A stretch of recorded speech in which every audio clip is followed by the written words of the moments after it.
Bonjour à tous et à tous. Je vous remercie d'être si nombreux à nous rejoindre aujourd'hui pour cette conférence qui sera, j'espère, un beau moment de partage interactif. Nous sommes près d'une centaine d'inscrits, une cinquantaine déjà présents, parents d'élèves, enseignants, équipes de direction, acteurs de l'éducation. C'est formidable et au nom d'LDE, je vous souhaite la bienvenue à tous. Je suis Pierre-Alban Villeroy, je suis l'un des membres de l'équipe de direction chez LDE. Je suis accompagné de Pauline qui sera avec moi pendant toute l'heure et nous allons commencer bien sûr par accueillir nos quelques invités qui nous font l'amitié de venir partager leurs idées et leurs expériences avec nous. Gwenaëlle Deschler-Duthey, que vous voyez peut-être en photo puisque sa caméra ne fonctionne pas tout à fait bien malheureusement. Vous êtes présidente de l'Association des parents de l'enseignement libre d'Alsace. Oui, tout à fait. Bonjour à tous. On trouve en première page du site de l'Appel national une phrase qui résonne particulièrement en ces semaines particulières. Les parents sont les premiers et ultimes éducateurs de leurs enfants. Nous vous écouterons avec plaisir sur ce sujet-là. Aurore Minzak, vous êtes professeure documentaliste et référente numérique éducatif au groupe Saint-Vincent en Bourgogne. Bonjour à tous. La continuité pédagogique comme un défi que vous avez relevé collectivement avec vos collègues enseignants et me semblez prête à relever les prochains défis qui s'annoncent pour la fin de l'année et la rentrée. Tout à fait. Yves Le Gall, vous êtes directeur adjoint du lycée polyvalent Lamennais, responsable du lycée professionnel. Vous accompagnez les difficultés et les réussites des enseignants, des élèves et des familles. Ces missions habituelles pour un chef d'établissement prennent depuis quelques semaines une coloration bien particulière. Et enfin, nous serons aussi rejoints par François Latouche, qui est proviseur adjoint au lycée français de Zurich. En seconde partie de notre échange, vous pourrez intervenir avec nous et partager avec nous votre expérience de la continuité pédagogique dans un établissement aux pratiques numériques bien ancrées depuis plusieurs années et depuis un pays qui n'est pas la France, même s'il n'est pas si loin. Avec plaisir. Pour la petite heure qui s'offre à nous, nous vous proposons de nous poser collectivement la question de cette fin d'année scolaire pour qu'elle puisse mener à une rentrée maîtrisée et sereine en septembre prochain. L'idée est de profiter de notre expérience, de nos expériences de ces dernières semaines pour poser des axes de travail ou des actions à mettre en place pour la fin de l'année et pour la rentrée. Outre les questions sanitaires qu'on entend beaucoup, nous voudrons surtout interroger les enjeux de coopération qui se jouent au sein d'un établissement, la place que vont y trouver et y prendre les parents d'élèves, celle qu'il faudrait donner et faire à tous les élèves en difficulté et à besoins particuliers, et les outils et les ressources pédagogiques qui peuvent vous y aider. Pour cela, pendant cette première demi-heure, nous allons laisser la parole à chacun de nos invités, puis nous utiliserons les 30 dernières minutes pour un échange interactif, pour répondre à vos questions et faire en sorte d'enrichir le débat. Au fil des interventions et de nos échanges, Pauline nous partagera un tableau que nous allons noircir ensemble. Toutes les idées, commentaires, expériences, réactions peuvent être partagées sur le chat que vous avez en bas à droite de votre écran. L'exercice est entièrement libre et je vous laisse user à fond de cette liberté qui nous permettra, j'espère, de passer une heure passionnante. Je me retourne de rechef et virtuellement vers Monsieur Le Gall pour vous laisser la parole et vous laisser nous dire comment vous voyez la fin de l'année et la rentrée qui s'approche.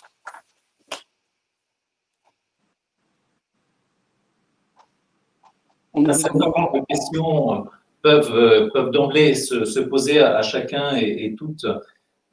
J'avais envie d'emblée peut-être de souligner qu'on ne peut pas passer malgré tout sous silence la période que l'on a traversée les uns et les autres. Et en disant ça, j'allais dire prendre appui sur deux points, deux aspects. D'une part, l'enjeu qui a été le nôtre, d'assurer effectivement cette continuité pédagogique distanciée, et puis d'autre part, le défi aussi de faire en sorte que l'on ne laisse, j'allais dire, de côté aucun des jeunes qui nous sont confiés au quotidien.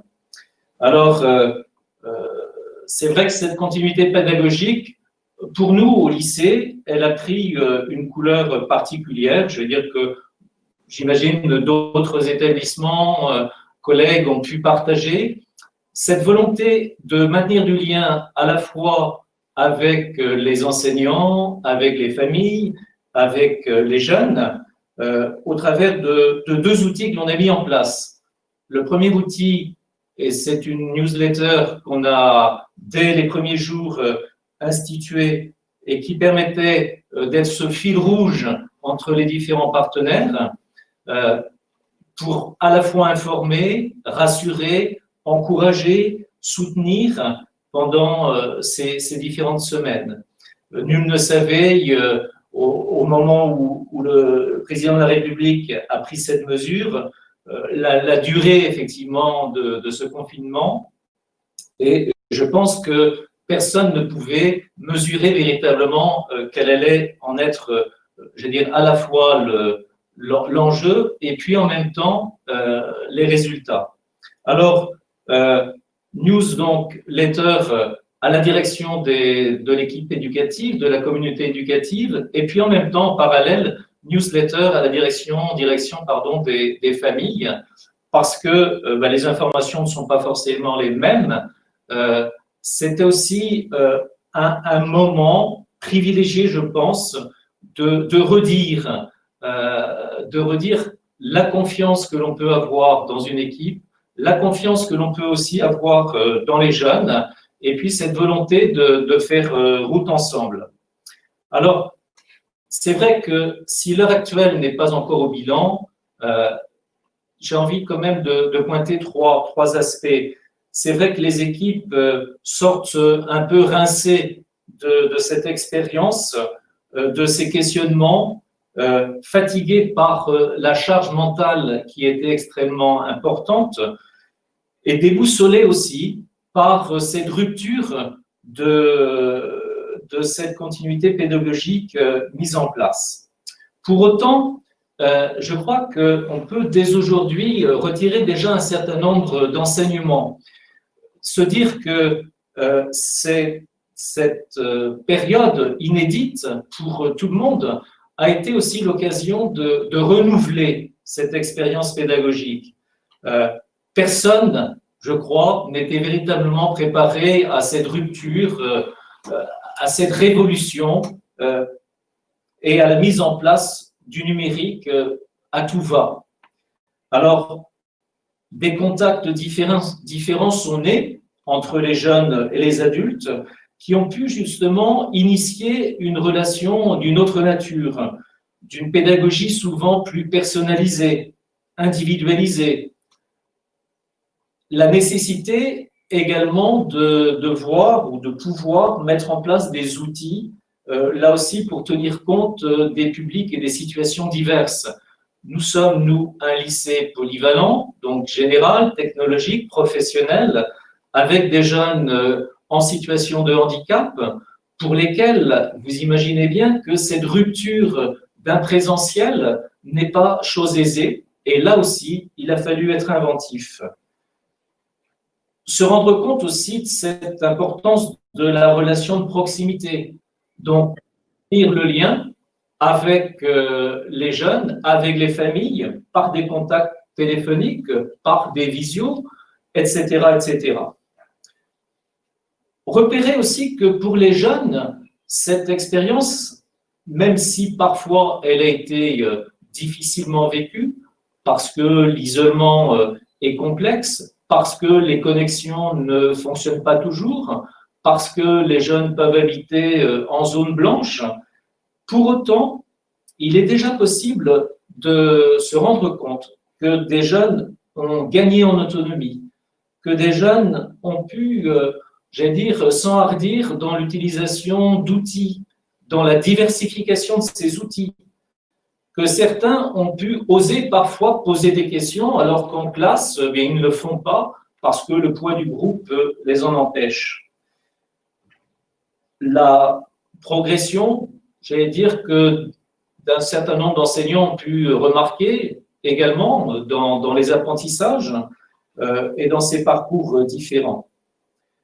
En parallèle, je veux dire, tout n'est pas rose, évidemment. Des jeunes ont pu être malheureux, stressés, parce qu'il y avait un manque de concertation dans les équipes entre le travail donné par les uns ou les autres, qui quelquefois, j'allais dire, ont du mal à considérer qu'ils sont pas seuls sur une île, mais qu'il y a aussi bon nombre de jeunes avec eux et d'adultes qui donnent aussi du travail. Repérer aussi que cette situation a malheureusement quelquefois généré des décrochages, notamment au lycée professionnel, où la question du sens est sans cesse là aussi posée et que, passé les vacances de Pâques, il a été difficile pour bon nombre de se remobiliser dans une hypothétique reprise. Et là aussi, les périodes de formation d'entreprise qui normalement jalonnent l'année et sont pour les jeunes un aboutissement de leur travail ne peuvent pas avoir lieu. Et pour eux, c'est quelque chose qui est complexe, compliqué à comprendre. Perte de sens dans certains apprentissages, effectivement, pourquoi, à quoi bon? Pour autant, et ce sera un peu ma conclusion peut-être, je crois que ces semaines tracent pour nous un chemin d'avenir. Elles nous rappellent l'importance de chacun, de l'homme, du jeune, de la famille, dans un contexte sociétal qui reste complexe, dans lequel nous évoluons aujourd'hui. Nul ne sait ce que sera demain, effectivement, cet avenir, avec cette incertitude. Elles permettent aussi de mesurer les richesses et les limites d'un enseignement distanciel. Quand nous sommes confrontés à des problématiques de connexion, de zones blanches ou autres, elles soulignent aussi l'importance d'un enseignement différencié, qui nous rappelle aussi que les apprentissages, comme les intelligences, sont diverses, sont multiples. Elles confirment cette nécessité de maîtriser les outils numériques pour les jeunes comme pour les adultes. Et pour nous, dans la perspective justement d'une reprise, de pouvoir, à la rentrée, s'assurer que pour chacun d'entre nous, il puisse y avoir une maîtrise à minimum de ces outils. Elle invite enfin, j'allais dire, à préparer cette rentrée à venir en tenant compte de ces bouleversements, de ces ruptures, tenant compte aussi du chemin que les jeunes ont pu réaliser pendant ces longues semaines, les apprentissages, vérifier les consolidations qui ont pu être opérées ou non, et s'assurer que l'on puisse repartir pour une nouvelle année autrement pour les semaines à venir.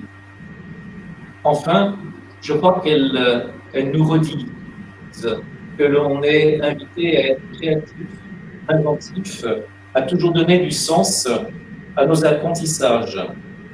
Alors, le slogan de notre établissement Révèle-toi prend toute sa place aujourd'hui pour nous, pour les adultes, pour les jeunes. Et ces semaines ont été l'occasion, par exemple, de créer une porte ouverte virtuelle, jeunes et adultes associés, pour présenter notre établissement, à défaut de pouvoir le faire en présentiel. Voilà en quelques mots ce que je peux dire sur cette question que vous me posiez. Je crois qu'on est aujourd'hui fatigué, certes, mais aussi capable de pouvoir relever de nouveaux défis qui vont s'ouvrir à nous dans les semaines à venir, dans les semaines de rentrée, pour nous redire effectivement que chacun à sa place doit participer à la construction de ces apprentissages et puis permettre à chacun de trouver effectivement la voie qui est la sienne. Merci beaucoup. Effectivement, vous me fournissez une transition toute trouvée en parlant de créativité et d'inventivité. Aurore, je pense que c'est ce dont vous avez fait preuve avec tous vos collègues enseignants, et vous avez bien l'intention, pour ce que j'en ai compris, de le rester pendant les prochaines semaines. C'est ça, oui. Alors moi, je vais me permettre de contextualiser un petit peu mon propos et puis vous allez voir que je vais faire des allers-retours entre des considérations générales et des exemples très, très concrets. Donc, je suis actuellement professeur documentaliste certifié dans un établissement privé rural sous contrat. Alors, nous avons un collège et un lycée polyvalent puisqu'il contient une filière coiffure, une filière métier relations clients, soins à la personne et un bac ST2S, donc santé sociale. En tout, nous avons 300 élèves et une trentaine d'enseignants, ce qui fait qu'on a un service qui est au plus proche de nos élèves et des familles. En tant que référente dans les usages pédagogiques du numérique, j'enseigne également à hauteur d'1 heure par semaine l'éducation média à l'information en collège et les sciences numériques et technologies au lycée professionnel, adapté donc à leur programme. Donc tout d'abord, si vous voulez bien, je vais vous présenter un petit peu les bonnes pratiques qui ont eu lieu dans mon établissement et celles qui vont être pérennisées pour la rentrée prochaine. Et puis ensuite, je vais vous présenter un exemple concret de cas pour bien finir l'année et pour démarrer sereinement la rentrée 2020. Donc, nous avons commencé par mettre en place avec le chef d'établissement, lors d'une réunion présentielle, l'explication du kit de continuité pédagogique, ce qui a fait qu'on a éliminé une partie des problèmes numériques rencontrés par les enseignants, notamment pour se connecter aux classes virtuelles. Outre cette classe virtuelle, les enseignants ont aussi présenté le besoin de communiquer entre eux en dehors de la messagerie scolaire, effectivement pour ne pas la saturer et la dédier aux familles et aux élèves. Donc on a créé un groupe de discussion sur téléphone mobile avec une application bien connue. Elle a rencontré, on va dire, un certain succès puisque 50% des enseignants s'y sont connectés. Et aujourd'hui encore, on l'utilise, même si on va retourner en classe la semaine prochaine, pour communiquer entre nous, notamment sur des thèmes très variés. Pendant le confinement, ça avait plutôt pour objet de présenter les bons plans, les bons outils numériques utilisés par les enseignants et aussi de dépanner les problèmes techniques et autres questions vagues comme l'évaluation des élèves, l'assiduité pendant le confinement. Donc ça nous a permis de créer un lien social autre que le lien in situ dans l'établissement. Ça nous a permis également de faire émerger des outils numériques très utiles, suggérés en partie par les inspecteurs académiques, mais également par les enseignants eux-mêmes. Pour ma part, en éducation aux médias, ça a été le cas de PopLab. Alors, PopLab, c'est un outil qui nous permet de partager du contenu directement via une adresse URL. Donc en fait, là, vous avez sous les yeux mon laboratoire PopLab. Je travaille donc sur les grands thèmes des sciences numériques et technologies et j'ai partagé ces documents à mes élèves, notamment de lycée et de collège. Et donc, ils ont pu, avec un accès Internet minimal, même sur smartphone ou tablette, pouvoir consulter les documents, réaliser les travaux demandés et me faire un retour, soit dans les discussions, soit via la messagerie scolaire. Donc, l'outil en lui-même est assez facile de prise en main. Et si vous intéresse, je pense qu'on vous donnera les références après le webinaire. Un autre outil, bien sûr, qui nous a servi pour communiquer avec les élèves, c'est notre portail documentaire. En tant que professeur documentaliste, on gère le CDI, mais on gère également un portail numérique. Et le portail EasyDoc, proposé en complément du logiciel documentaire BCDI, nous permet de publier du contenu à distance. Donc les élèves y ont accès chez eux. Et ça permet aussi de maintenir le lien social dont parlait M. Le Gall. En outre, la messagerie scolaire nous a également permis de travailler avec les familles, puisqu'on l'a dédié à ça. Et ça a permis un échange beaucoup plus direct avec des parents d'élèves qui parfois étaient trop discrets, j'ai envie de dire. Là, ils se sont vraiment exprimés pour justement nous faire des retours sur la quantité de travail, la qualité du travail. Et c'était très précieux et je pense qu'on va garder l'ensemble de ces exemples pour l'année prochaine. Alors, effectivement, je vous disais, on a communiqué avec la messagerie scolaire à destination des familles. Un des rôles du professeur documentaliste dans notre établissement, c'est aussi de gérer les manuels scolaires, même si ça ne fait pas partie de nos 3 missions principales, c'est souvent le cas en réalité.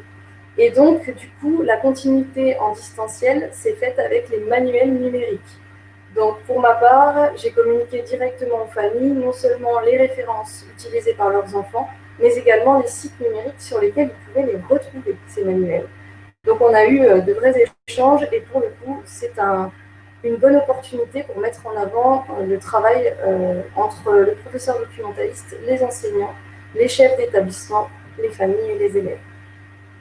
Alors, les manuels scolaires numériques n'ont pas besoin d'être restitués. Par contre, les manuels papier, eux, on en utilise encore sur le format nous permet justement de pallier aux problèmes numériques qui ont été mises en avant durant cette période. Monsieur Le Gall parlait de zone blanche. Pour notre part, on a des parents qui sont très éloignés du numérique et cette fracture numérique a fait que le document papier a trouvé toute son utilité. Alors, ce document papier, et c'est l'objet de mon deuxième exemple qui va être très concret, ce document papier, il va falloir le rendre à la fin de l'année. Et donc là, c'est de la même manière un travail d'équipe en collaboration, en concertation entre la vie scolaire, la professeure documentaliste et bien sûr le chef d'établissement. Donc nous avons proposé en équipe un circuit très pratique. Alors là, vous pouvez voir à l'écran le rez-de-chaussée de notre établissement avec le bureau de la direction en bas et tout en haut une sortie de secours. Donc en 1, on a décidé d'accueillir les élèves sur rendez-vous de classe avec les professeurs principaux. Donc un exemple concret, le 18 juin, je vais recevoir mes premières années coiffure. Dans le hall en 2, elles vont avoir à disposition le gel hydroalcoolique ainsi que des masques pour celles qui n'en auraient pas prises.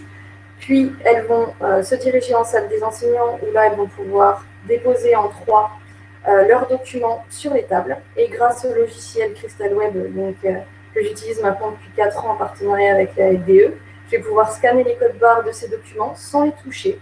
Et les élèves vont pouvoir sortir en numéro 3 sans croiser leurs camarades dans la cour, puisque nous avons un double portail qui permet une circulation à sens unique. Donc pour ma part, je laisserai les manuels scolaires en dépôt une nuit complète et je les restockerai le lendemain pour éviter toute contamination, qu'elle soit sur surface papier ou sur surface plastique, puisque les documents sont maintenant découverts par les élèves. Donc pour ce qui est de la restitution des manuels scolaires, on aura vraiment un respect des protocoles et une circulation à sens unique qui va permettre quand même aux élèves de revenir une fois physiquement dans l'établissement. Parce que même si pour le collège, on est sûr des dates de réouverture, pour le lycée professionnel, comme le disait Monsieur Le Gall, comme on n'a pas de date de stage ou autre, c'est vrai que les enseignants se sont posé la question de savoir pourquoi faire revenir les élèves et dans quel contexte. Eh bien, je pense que le créneau est à prendre pour la restitution des manuels scolaires, faire une journée de clôture qui soit correcte, intéressante pour nos élèves et en même temps pour laquelle ils rapportent leurs manuels et tout ce qu'ils ont emprunté à l'établissement ou dans le cadre du CDI. Donc, pour conclure, rapidement, en quoi le professeur documentaliste peut-il investir ses bonnes pratiques pour bien finir l'année et commencer sereinement une année à la rentrée 2020, septembre 2020? Eh bien, je pense que le but, c'est de mettre en avant notre utilité à la fois in situ, mais également sur le portail numérique et grâce aux outils qu'on peut proposer à nos enseignants. On est là aussi en appui des personnels et qu'on peut éviter par la proposition de nos outils le décrochage et la fracture numérique des élèves. Et puis, la petite poursuite de tout ça, c'est que notre chef d'établissement s'est rendu compte que si on avait formé les élèves et les familles à une utilisation des outils numériques dédiés de l'établissement, on aurait déjà répondu à pas mal de problématiques qu'ils ont dû gérer par téléphone ou par envoi postaux. Et donc, je pense que là aussi, le professeur documentaliste a toute sa latitude pour former les élèves et les familles à l'usage du numérique dans un établissement tel que le nôtre. Voilà.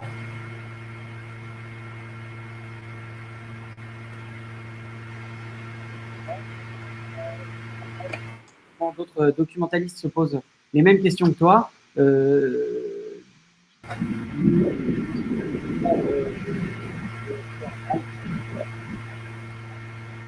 maximum de précautions sans savoir toujours de manière absolument certaine.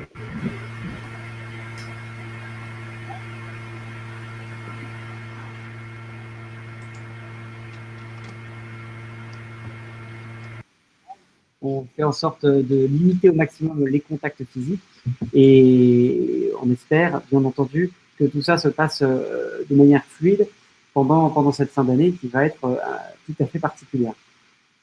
Je me tourne à nouveau vers Gwenaëlle.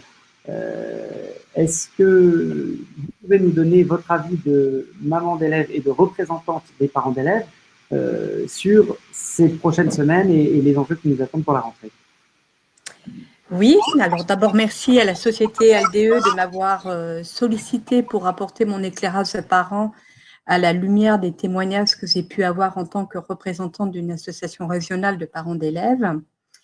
Ce qui ressort des témoignages, c'est que certains attendent avec impatience le retour de l'école parce qu'ils ont subi des difficultés techniques, des problèmes de connexion, la fracture numérique par le manque ou le partage de matériel au sein des familles, une organisation logistique qui est importante, les repas, la gestion d'une maison avec des personnes qui sont présentes H24, le temps passé devant les écrans par les jeunes, parfois des conditions de vie compliquées, des appartements exigus, pas d'accès à des espaces verts, pas d'endroit pour s'isoler.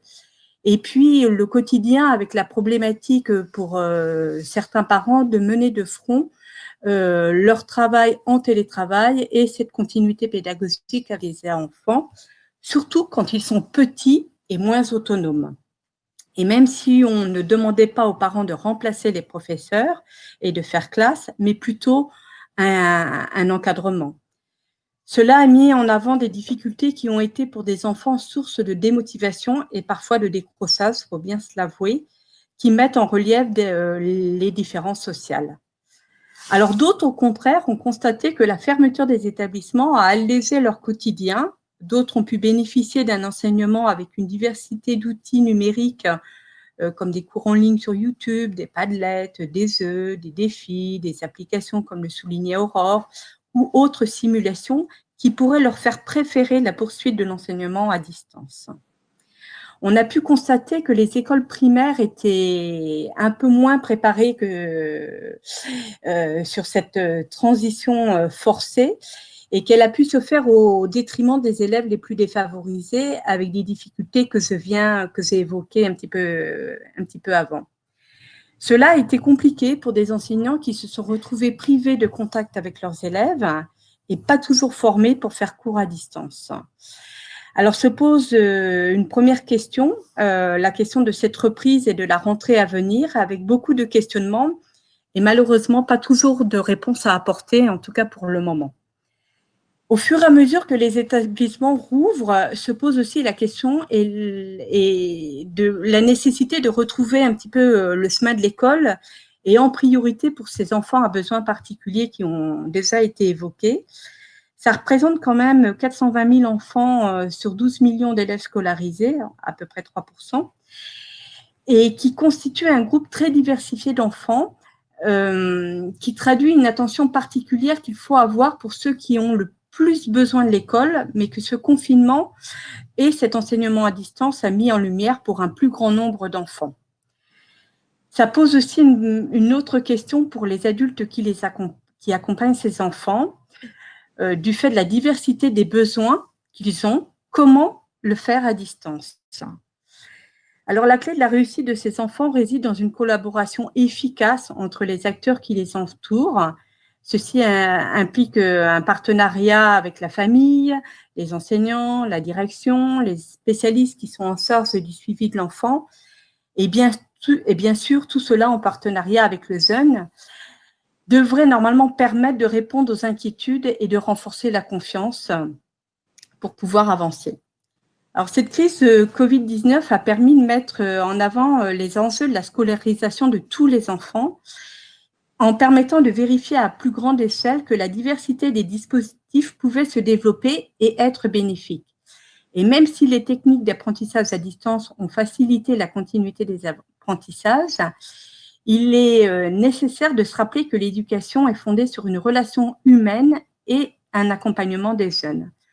D'où la nécessité de repenser des dispositifs un peu hybrides qui vont permettre à l'avenir de proposer tout ça. Alors maintenant, ça va être à nous tous de faire bon usage de ces enseignements, de cette crise qui est au service de tous ces élèves et en particulier pour ceux qui ont le plus besoin de l'école. Cela nous incite à réfléchir à cette e-présence dont les retombées ont été créatives pour penser le monde d'après. Et je partage avec vous quelques questionnements que partageaient aussi l'ensemble des intervenants à cette webconférence sous différents aspects. La nécessité de s'interroger sur l'utilité du temps assigné aux bases, hein, comme le système scolaire finlandais, considéré comme l'un des meilleurs au monde et qui est en train d'entamer une totale révolution en supprimant les matières scolaires de manière distincte, mais qui sont revues de manière globale dans le cadre pluridisciplinaire, mettant la classe en mouvement, favorisant le travail d'équipe et d'interaction entre les élèves.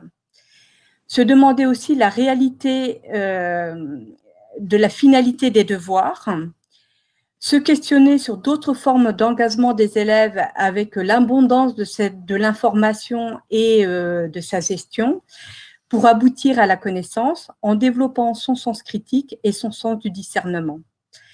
C'est échanger entre le hors-ligne et le en-ligne, développer son empathie, pour se connecter aux autres à distance, susciter l'utilisation de toutes sortes de médias sociaux et d'applications qui permettent de développer des compétences, s'interroger sur les moyens de protection et sur les moyens de mobilisation des jeunes, se demander comment enseignants et parents peuvent échanger pour collaborer, s'interroger sur sa place de parent pour devenir un accompagnant d'apprentissage sans prendre la place de l'enseignant, comment garder sa place de premier éducateur en jouant son rôle de stabilisateur émotionnel et de s'assurer que tous les besoins premiers de l'enfant soient satisfaits pour permettre à cet enfant d'être disponible pour les apprentissages, et comment apprendre à ralentir, à prendre son temps, à se questionner sur l'avenir et ce que nous souhaitons en faire. Et puis je vais finir par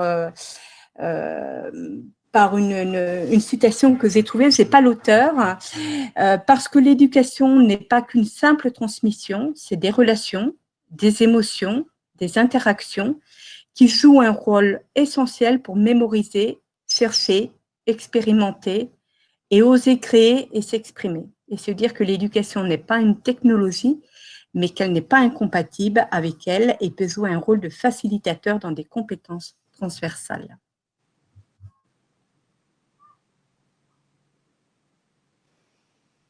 Merci beaucoup. Merci à tous pour ces partages. Je propose peut-être que Pauline nous montre au fur et à mesure des interventions un certain nombre de notes que nous avons prises si les outils le permettent et la technique est d'accord.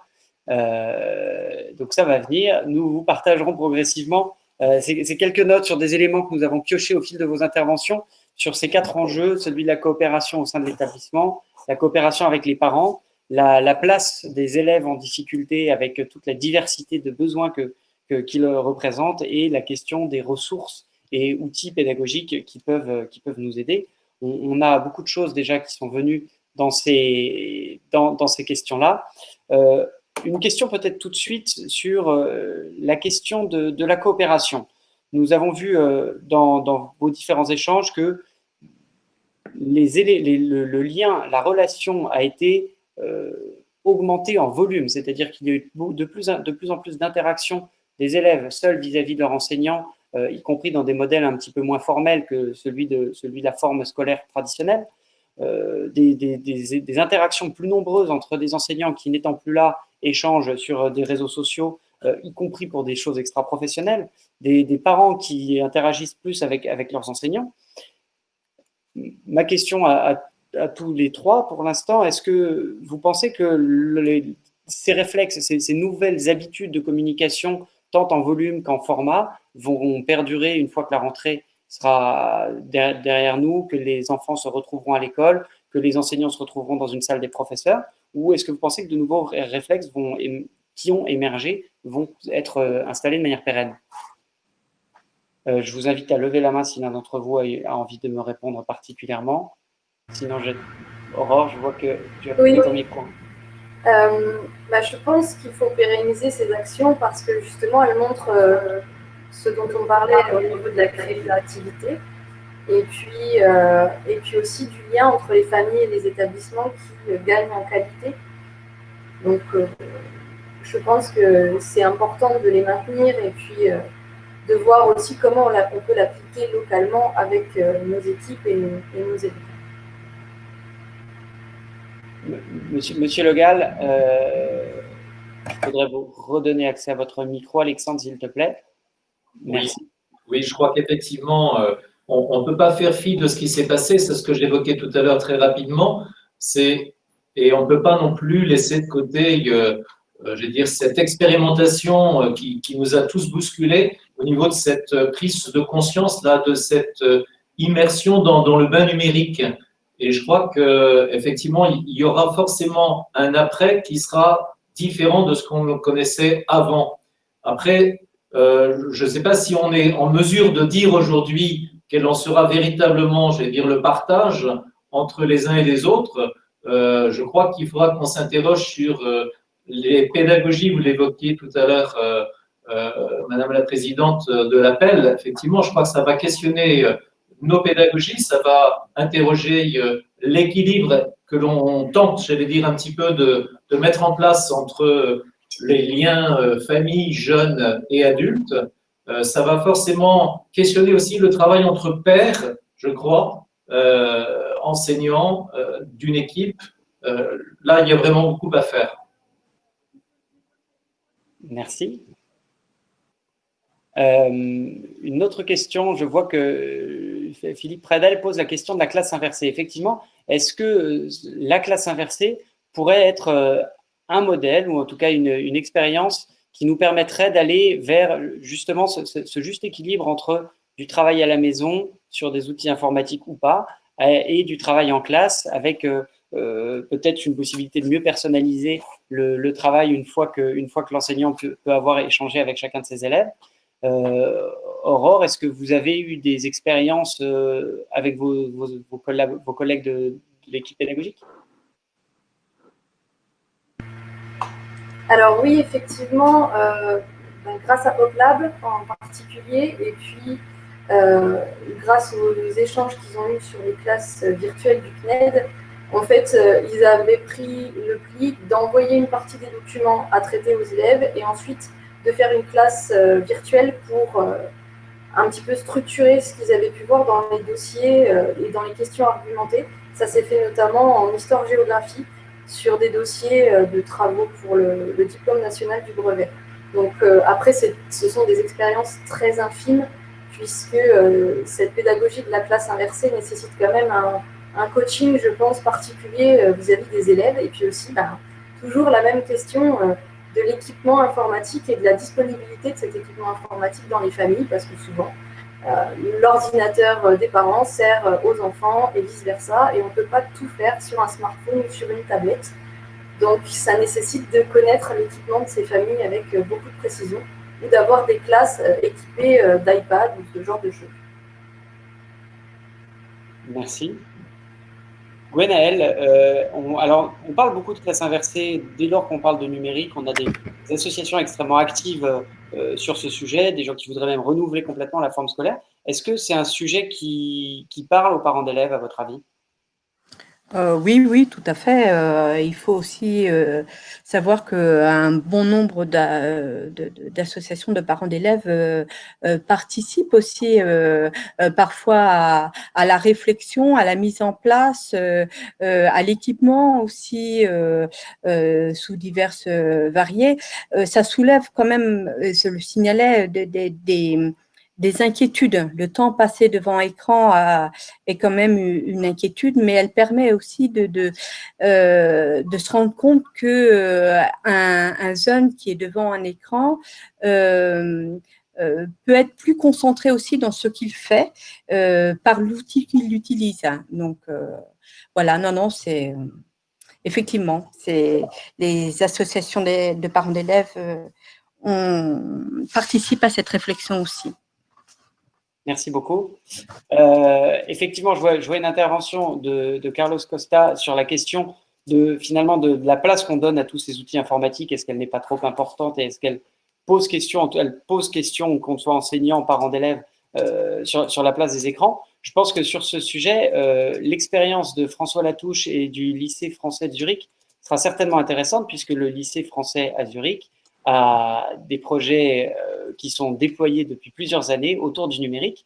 Et François, merci d'être avec nous depuis votre lointaine Suisse et nous vous écoutons. Alors oui, en effet, on peut s'interroger sur la question de cette place des outils numériques. mais dans le cadre d'une situation comme celle que nous venons de vivre, la place est essentielle parce qu'elle permet à la fois de répondre à la question de l'équité scolaire pour tous nos élèves et aussi de la question de la continuité pédagogique.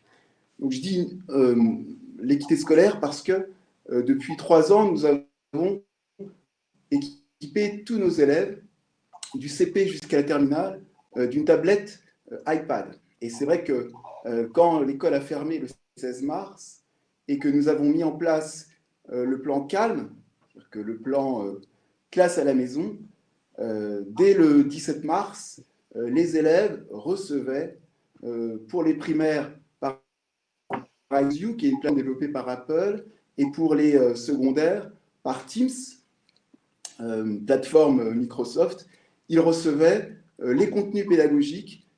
En primaire, un plan de travail avec deux rencontres dans la journée de 20 minutes avec leurs enseignants. Et dans le secondaire, les enseignants ont suivi l'emploi du temps, c'est-à-dire qu'ils coupaient leur heure en 2 ou en 3 pour 2 ou 3 groupes. Ils mettaient donc leurs élèves en autonomie. Donc là, c'est la réponse à la classe inversée. Et ils travaillaient avec une partie de la classe. Et puis après, ils récupéraient donc les élèves qu'ils avaient laissés en autonomie pour travailler avec eux. Donc, ce qui fait que depuis le 16 mars, les élèves du secondaire ont suivi leur emploi du temps avec leurs professeurs. Alors, vous allez me dire pour le sport, la musique, les arts plastiques, c'était simple. Les enseignants ont travaillé par défi. Donc, ils demandaient à leurs élèves de préparer un certain nombre de défis artistiques, sportifs. Et ce qui est vraiment, vraiment intéressant, c'est que 95% des parents, parce que nous avons consulté les parents, nous sommes dans une école privée à gestion parentale, donc les parents sont ici de véritables partenaires. Donc nous les avons consultés, 95% considèrent que leur enfant a continué à apprendre et à progresser durant le plan calme. Et la tablette qui n'avait pas convaincu tous les parents, 60% des parents étaient convaincus par les usages. Alors maintenant, ils sont à plus de 98% convaincus par cette mise à disposition d'une tablette iPad. Alors, il ne suffit pas naturellement de mettre un outil pour qu'il soit directement efficace et utile. Il convient que les enseignants changent. Ils ont donc changé leur posture. Ils ont aussi davantage travaillé ensemble parce que il y a eu une sorte de formation collaborative, c'est-à-dire que les enseignants qui étaient les plus avancés, durant une journée, ont formé les autres enseignants, sachant que tous les enseignants avaient reçu entre 5 et 10 journées de formation antérieurement durant les 3 années précédentes. Mais ce plan calme a permis une accélération de la digitalisation des pratiques. C'est-à-dire que les enseignants avaient la nécessité de poursuivre, d'assurer la continuité pédagogique. Et donc, grâce à la tablette, grâce à l'iPad, ils ont pu justement mettre à disposition des contenus, avoir un contact quotidien avec les élèves, permettre le travail de groupe entre les élèves à distance, permettre le travail lié aux exposés, mettre en place une véritable classe virtuelle. Et c'est vrai qu'on peut toujours s'interroger sur cette place des écrans et se dire que l'écran a un aspect délétère, mais nous, on a fait intervenir il y a quelque temps une pédopsychiatre spécialisée dans le trouble des apprentissages, et elle nous disait très justement qu'un écran, une tablette utilisée de façon active, c'est-à-dire quand l'élève n'est pas justement en train de regarder YouTube, où il a un vrai travail à réaliser avec une vraie intention, là, quelque part, il n'y a pas de culpabilisation à avoir, de culpabilité à avoir que d'utiliser cet outil. Et c'est là où on se rend compte qu'à travers cet outil, on change les pratiques. Les élèves travaillent davantage pour une mission, ils travaillent davantage pour une compétence. Et dans cette période où les notes ne sont pas prises en compte, ils travaillent et ils apprennent à travailler pour eux-mêmes et par eux-mêmes. Et je pense que s'il y a un bénéfice à cette période, c'est bien celui-ci que de permettre aux élèves de ne plus travailler uniquement pour une note. parce qu'ils sont contraints de travailler pour la compétence et de développer une certaine autonomie. Et pour nos grands élèves, pour le lycée, pour eux, il s'agissait vraiment d'un apprentissage aussi pour l'enseignement supérieur. Nos élèves de l'école primaire ont repris depuis maintenant 2 semaines et nous avons dédoublé les classes, c'est-à-dire que nous avons accueilli tous nos élèves, les 700 élèves de l'école primaire, et nous avons créé que des classes à 15. Donc nous avons dû recruter 30 personnels supplémentaires pour assurer les 30 nouvelles classes, les 30 demi-classes. Et ce sont en fait nos personnels de vie scolaire, nos personnels des activités hors temps scolaire qui prennent à mi-temps ces groupes en alternance avec les professeurs des classes primaires. Donc c'est aussi quelque part faire preuve de solidarité et accorder une importance à chacun d'avoir pu créer ce moment de réouverture où on accueillait tous les élèves et les outils numériques aussi, parce que comme on met à disposition sur des plateformes spécialisées, donc iTunes U, on met à disposition des contenus, il suffit d'avoir en fait un tuteur pour permettre aux élèves d'accéder à ces outils et à continuer leurs apprentissages fort simplement. Donc, c'est vrai qu'on peut se dire qu'il s'agit d'un gros investissement, mais nous, au lycée de Zurich, l'enjeu de l'équité scolaire, c'est-à-dire permettre à tous les élèves de continuer à travailler dans toutes les circonstances et d'assurer cette continuité dans tous les cas, dans toutes les situations de la vie, constituait deux vraies priorités. Et dans le cadre du plan Calme, c'est vrai que on a pu voir un énorme avantage à la dotation de ces tablettes. Merci beaucoup François. Je vois Monsieur Le Gall qui réagit sur la formation des équipes et la formation des jeunes. Est-ce qu'on ne devrait pas aller plus loin et envisager même la formation des parents, d'après vous? C'est une bonne question. Pardon. Je ne sais pas à qui s'adresse la question. Je l'ai adressé effectivement à Monsieur Le Gall. Ce que je vous propose, c'est de répondre peut-être dans un deuxième temps. Oui, alors peut-être avant, effectivement, je notais que cette formation au numérique, je l'évoquais tout à l'heure, mais c'est sûrement pour nous une priorité pour la rentrée prochaine. On a commencé, alors on n'est pas aussi avancé que Monsieur Latouche dans son établissement. On a commencé aussi à mettre en place des classes numériques au sein de l'établissement et on veut le faire de manière progressive pour que non seulement les jeunes, mais aussi les équipes d'enseignantes volontaires dans cet usage puissent s'approprier l'outil et qu'on ne soit pas simplement sur un gadget, si je puis me permettre. Effectivement, je crois que vous soulevez la question des parents et de cette nécessité, je le disais tout à l'heure dans mon propos du chat, là, de maintenir du lien. Alors, maintenir du lien entre présentiel, je crois que c'est important dans l'équilibre même du jeune, au niveau de ce besoin de relation avec ses pairs, maintenir du lien aussi avec les enseignants, mais maintenir aussi du lien avec les parents. Vous l'avez évoqué tout à l'heure, Madame la Présidente de l'appel, là, il y a une vraie fracture effectivement du numérique dans un certain nombre de contextes familiaux. Alors, on peut équiper les familles. Nous, durant ce confinement, on a mis à disposition, je crois, de mémoire, une 50aine d'ordinateurs portables pour des jeunes qui n'étaient pas équipés. Pour autant, ça ne suffit pas, je vais dire, parce que, effectivement, la connexion peut être mauvaise dans le secteur où ils habitent. Nous sommes un secteur rural. Il y a des zones vraiment blanches et certains jeunes ramaient, peinaient ou n'avaient pas du tout même de connexion.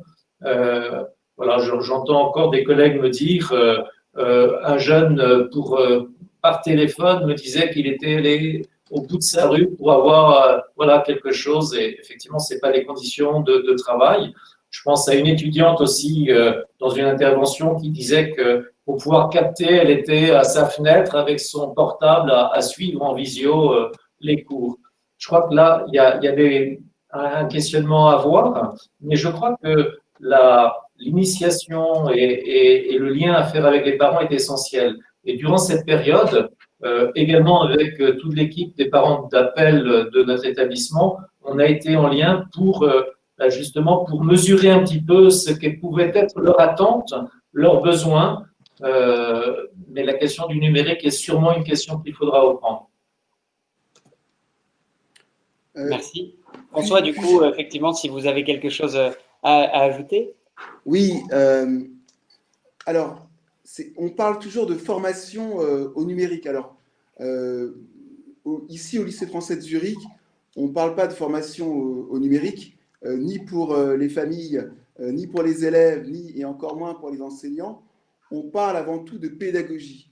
Et quand on parle justement, pour reprendre le terme de Monsieur Le Gall qui indiquait le cas du gadget, et c'est en effet quand on parle, selon moi, de numérique, qu'on accède à la question de gadget. La question n'est pas de savoir comment l'outil peut être utilisé et à quoi sert le bouton central d'une tablette, mais avant tout de savoir comment l'outil va pouvoir répondre à nos problématiques pédagogiques de personnalisation des apprentissages, d'enrichissement des contenus, de créativité, d'esprit critique. Et à travers ces objectifs, qui sont avant tout des objectifs pédagogiques, lors des formations qui ont été dispensées aux enseignants, aux parents également, qui ont reçu un certain nombre de journées d'information et de formation, on décrit avant tout des pratiques pédagogiques qui intègrent un outil numérique, mais qui reste toujours un outil au service d'une pédagogie. Et c'est là où, en fait, l'outil pédagogique prend tout son intérêt, parce qu'il ne s'inscrit à ce moment-là que comme une plus-value. C'est-à-dire qu'il va répondre à un besoin particulier de personnalisation des apprentissages, c'est-à-dire qu'on souhaite que des élèves fassent tout plein d'exercices, voilà, sans s'arrêter, par exemple. Et bien, certains vont en faire 10 en autocorrectif, d'autres vont en faire 15, 50, et chacun peut travailler à son rythme. Et là, on répond aux besoins de personnalisation des apprentissages, si on travaille sur différentes compétences, ou aux besoins de différenciation si on travaille sur une unique compétence. Et à ce moment-là, on sort de la sphère du gadget. Merci beaucoup. En effet, c'est important de le rappeler et de ne jamais envisager un sujet de projet numérique en pensant d'abord à l'objet, mais d'abord à la finalité et à la pédagogie. Le progrès des élèves. Effectivement, c'est fondamental. Cette question des parents d'élèves et de la place des parents d'élèves, voire de la formation des parents d'élèves avant la rentrée ou autour de l'année scolaire, évidemment, il faut aussi que je la pose à Gwenaëlle. Est-ce que vous pensez que c'est une bonne chose? Est-ce que vous pensez que les parents seraient prêts à donner du temps pour venir aussi apprendre des choses et apprendre à être parents d'élèves? Alors, oui, je pense que de toute façon, apprendre à être parent d'élève, on ne naît pas parent d'élève, on devient parent d'élève. Donc, forcément, on apprend des choses. Et j'ai envie de dire, moi qui suis maman de 6 enfants, on en apprend avec chacun de nos enfants, on apprend des choses différentes. De toute façon, et puis l'apprentissage, quelle que soit la forme, permet aussi de se mettre en réflexion et de s'interroger sur nos pratiques de parents, et puis nos pratiques, comme se le précisait, d'accompagnement de nos enfants. Donc forcément, ça s'inscrit totalement là-dedans. Et moi-même, je m'inscris totalement dans les dires, que ce soit de Monsieur Le Gall ou de Monsieur Latouche. Là, il y a une vraie nécessité d'accompagnement. Il y a une nécessité d'accompagnement des enseignants, il y a une nécessité d'accompagnement des élèves, mais aussi des parents dans l'usage de ces outils-là. Voilà. Merci beaucoup. Et puisqu'on ne vous a pas entendu sur ce sujet, sans trop d'inquiétude sur la place que prennent les écrans. Alors, c'est toute la problématique. Je pense que c'est des questionnements, mais c'est aussi des questionnements par méconnaissance. Et c'est aussi la nécessité, comme je le précisais, d'accompagner son enfant à discerner les informations, à l'utilisation de ces écrans, de mettre un cadre en place. Hein, c'est aussi notre rôle de parents. Nous, on est garant du cadre qu'on va mettre en place.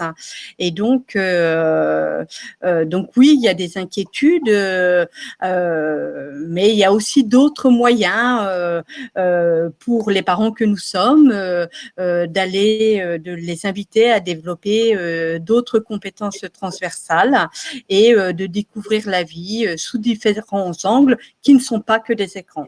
C'est aussi notre rôle. Merci beaucoup. Et c'est vrai que derrière la question des écrans, on a entendu à plusieurs reprises la question du lien, avec une question du lien parfois dans des situations difficiles. On a abordé beaucoup de choses positives, mais il y a aussi des moments qui sont plus durs. Monsieur Le Gall me disait en préparant cette conférence, en parlant de ses enseignants, il me disait les héros sont fatigués, c'est-à-dire qu'effectivement, ils ont été beaucoup sollicités. Est-ce qu'ils seront prêts encore à l'être? Est-ce qu'ils seront prêts encore à donner du temps et à se réinventer? Et est-ce que les parents peuvent les aider en cela avec une reconnaissance particulière? Est-ce qu'il y a peut-être dans le lien parent-enseignant quelque chose qui peut motiver l'ensemble, d'après vous, Monsieur Le Gall? Alors, je crois effectivement que certes les héros sont fatigués, mais je crois que les héros sont contents d'avoir relevé le défi. Et que notamment, j'allais dire, parce qu'ils ont créé des relations et des liens privilégiés avec un bon nombre de jeunes, parce qu'ils ont été capables aussi d'innover. Et je suis tout à fait d'accord avec vous, Monsieur Latouche. Quand je parlais de gadgets, je crois qu'effectivement, le cœur de notre métier, c'est bien la pédagogie. Et c'est bien dans ce sens-là que le numérique n'est qu'un outil à la disposition des uns et des autres. Fatigué, certes, mais je crois prêt aussi à relever la mise en place d'un dispositif qui reste en plein questionnement pour les jours à venir. On nous annoncera sans doute demain une reprise partielle peut-être pour les lycées. Sous quelle forme, on n'en sait rien. Et puis de toute façon, à la rentrée, il faudra tenir compte, comme je le disais tout à l'heure, de cette période. On ne peut pas repartir comme si de rien n'était fait, ne s'était passé. Donc il faudra être là aussi très, très inventif et très créatif.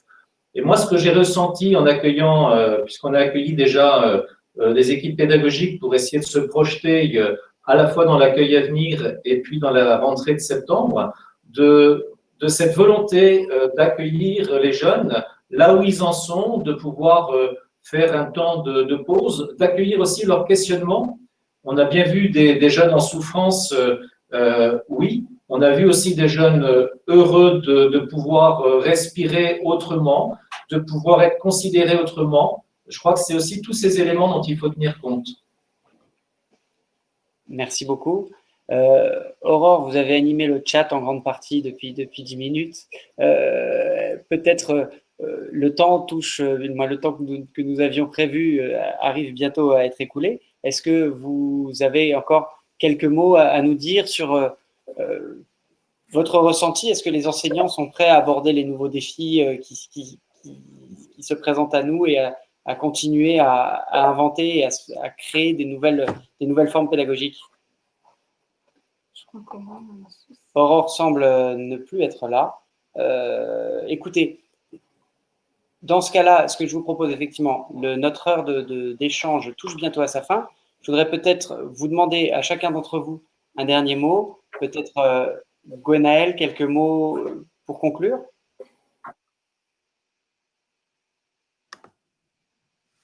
Oui. J'ai envie de dire que voilà, il faudra, comme je l'ai déjà précisé, essayer de tirer les enseignements de cette crise et essayer d'imaginer un avenir qui puisse être différent et répondre dans la mesure du possible au plus grand nombre des enfants. Merci beaucoup. François, peut-être quelques mots encore?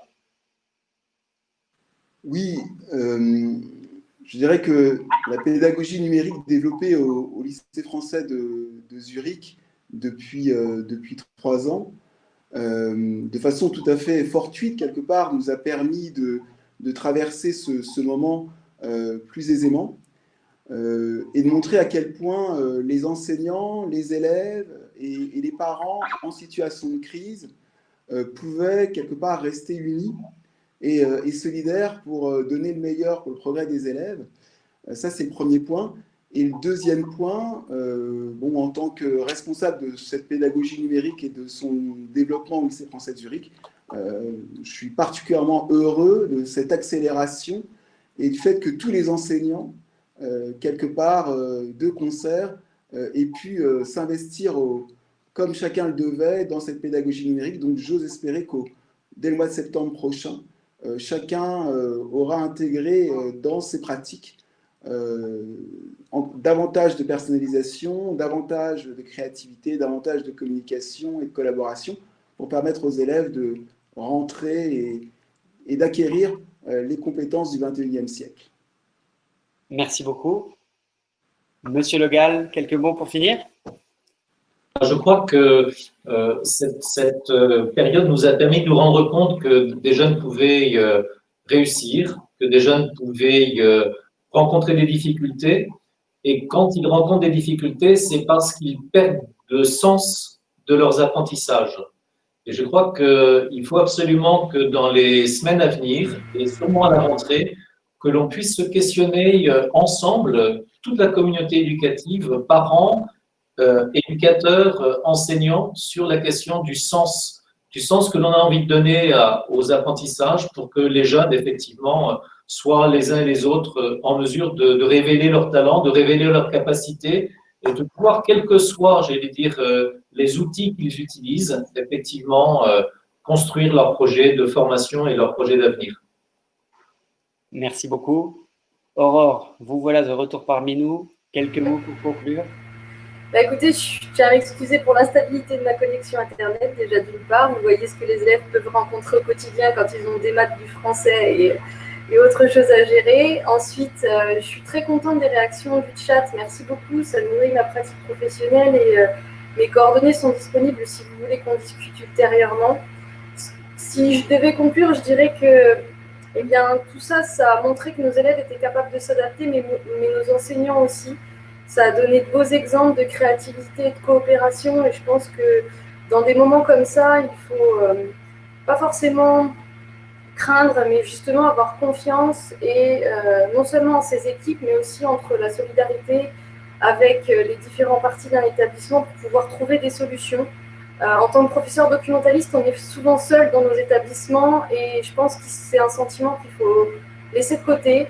Il ne faut pas hésiter à demander ce dont on a besoin et souvent, beaucoup de bonne volonté viennent nous aider. Et même si on a des problèmes techniques, des problèmes de restitution ou autres, l'important c'est que nos élèves arrivent à acquérir des compétences et à sortir de chez nous un peu plus grands en humanité et justement en solidarité. C'est ce qu'on essaye de leur apprendre. Merci beaucoup. Effectivement, des problèmes techniques, on en connaît forcément dès lors qu'on a des outils de plus en plus complexes. Nous-mêmes aurions voulu avoir un écran à vous partager, ce qui n'a pas fonctionné pendant toute l'heure, mais on vous partagera quelques éléments suite à ce webinaire. Vous en recevrez la vidéo et aussi un certain nombre d'éléments pour aller plus loin, issus à la fois des échanges du chat et de ce que diront nos intervenants. Il ne me reste qu'à vous remercier tous pour ces échanges enthousiasmants. C'est un sujet majeur et les enjeux qui nous attendent ne le sont pas moins. Il est encore un peu trop tôt, sans doute, pour envisager un monde d'après ou une forme scolaire renouvelée, des innovations pédagogiques incroyables, mais je ressors tout de même avec une vraie confiance dans les idées et les énergies qui nous permettront de faire avancer l'école, ensemble et pour les élèves. Je termine avec un grand remerciement à tes aides-conseils et à leurs experts, qui sont bien entendu toujours de bons conseils. Merci à Pauline de m'avoir accompagné, merci à Alexandre qui assurait la technique et surtout un grand merci à nos invités qui nous ont fait l'amitié de de ces quelques heures passées avec nous depuis une semaine. Excellente journée à tous et à très bientôt, j'espère. Au revoir.